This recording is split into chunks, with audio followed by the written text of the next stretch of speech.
Aidant parmi d'autres. Votre proche malade vous déclare : Écoute, cela fait 3 ans que je n'ai pas pris de vacances. Je n'ai pas pu voir grand-mère avant son décès. Alors, dès ma sortie de l'hôpital, je vais à Goa. Il faut vraiment que je voie autre chose. D'ailleurs, je réserve l'avion cet après-midi. Inquiet, vous répondez : Nicolas, tu ne peux pas aller en Inde, ce n'est pas possible. Sois raisonnable, je te conseille vraiment de rester ici. Mais quoi, tu me prends pour un gamin ? Tu continues à vouloir contrôler ma vie ? Colère et violence s'installent. Au fond de vous, l'angoisse vous ronge. Mais comment allons-nous faire lorsque nous devrons aller chercher Nicolas en Inde ?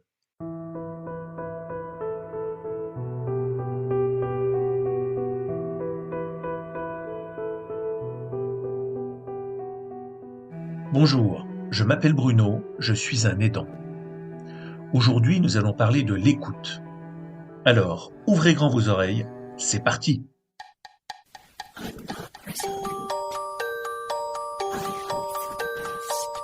Les propos délirants de notre proche nous glacent le sang, nous remplissent de chagrin. Saisi par une angoisse indicible, notre réflexe naturel est de confronter notre proche à notre réalité, à critiquer ses propos. Nous avons tendance à imposer notre vision du monde, notre point de vue. Nous voulons le sauver, nous voulons aussi nous sauver. Le sortir du délire pour nous-mêmes ne pas tomber dedans, pour essayer d'échapper à l'ogre qui nous dévore. Mais en espérant sauver notre proche, nous stimulons malheureusement le stress de part et d'autre.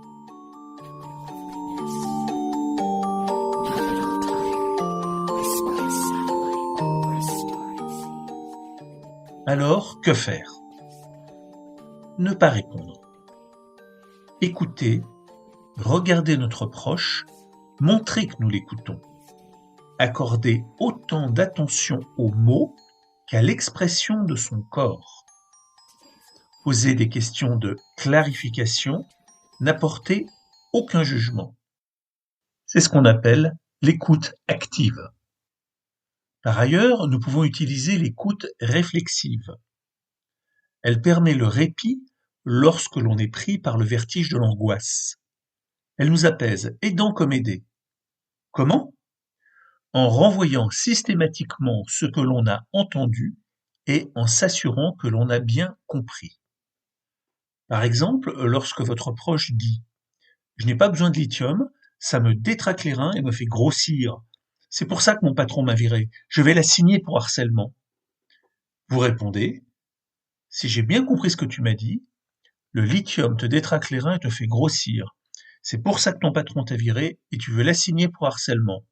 C'est bien cela ? » Soyez vraiment le miroir de ces paroles le plus précisément possible. S'il vous déclare « Mais pourquoi tu répètes tout ce que je dis ?» Rajoutez simplement « C'est pour m'assurer que j'ai bien compris. »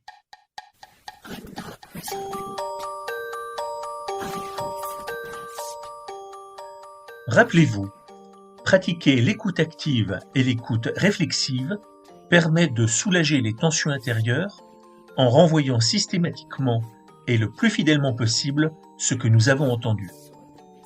Elle permet de pacifier la relation, montrer que nous sommes un allié et crée un climat d'écoute mutuelle.